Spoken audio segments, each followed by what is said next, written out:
Bangalore city police CCB team ಅವರು KMF ಅದು ಒಂದು ವಿಜಿಲೆನ್ಸ್ ಟೀಮ್ ಕಡೆಯಿಂದ ನಮಗೆ ಮಾಹಿತಿ ಬಂತು.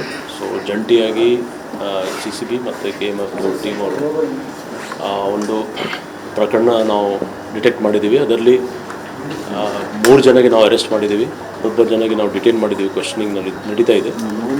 ಇದರಲ್ಲಿ ಮುಖ್ಯವಾಗಿ ನಂದಿನಿ ಘೀ ಮತ್ತು ಇನ್ನಿತರ ಮಿಲ್ಕ್ ಪ್ರಾಡಕ್ಟ್ಸ್ ಮತ್ತು ಆಯಿಲ್ ಅದೆಲ್ಲ ಸೇರಿ ಕೆಲವು ಡುಪ್ಲಿಕೇಟ್ ಆಗ್ತಿದ್ದು ಅಂತ ನಮಗೆ ಮಾಹಿತಿ ಬಂದಿತ್ತು. ಸೊ ಟೋಟಲ್ 4 ಗಾಡಿ ವಾಹನ ಸೀಸ್ ಆಗಿದೆ ಮತ್ತು ಒಂದು ಮಷೀನ್ ಯೂನಿಟ್. ಈ ಮಷೀನ್ ಯೂನಿಟ್ ತಮಿಳುನಾಡು ಸ್ಟೇಟಲ್ಲಿ ತಿರುಪೂರ್ ಡಿಸ್ಟ್ರಿಕ್ಟಲ್ಲಿ ಇತ್ತು. ಅಲ್ಲಿ ರೇಡ್ ಆಗಿದೆ ಮತ್ತು ಬೇರೆ ಬೇರೆ ಕಡೆ ಬ್ಯಾಂಗ್ಳೂರ್ ಸಿಟಿಯಲ್ಲಿ ರೇಡ್ ಆಗಿದೆ. ಅಲ್ಲಿ ಪಾರ್ಲರ್ಸಲ್ಲಿ ಎಲ್ಲೆಲ್ಲಿ ಸಪ್ಲೈ ಆಗ್ತಿದ್ದು KMF ಪಾರ್ಲರ್ಲಿ ಒಟ್ಟಾಗಿ ಅಂದಾಜು 1.26 crores ವ್ಯಾಲ್ಯೂದು ಬೇರೆ ಬೇರೆ products plus machinery plus vehicles ಎಲ್ಲ ಸೀಸ್ ನಾವು ಮಾಡಿದ್ದೀವಿ. ಇದರಲ್ಲಿ ಮುಖ್ಯ ಆರೋಪಿ ಯಾರಿದ್ದಾರೆ ಅವ್ರ ಬಗ್ಗೆ ಇನ್ನೂ ಡೀಟೇಲ್ಸ್ ನಾವು ಪತ್ತೆ ಮಾಡ್ತಾಯಿದ್ದೀವಿ.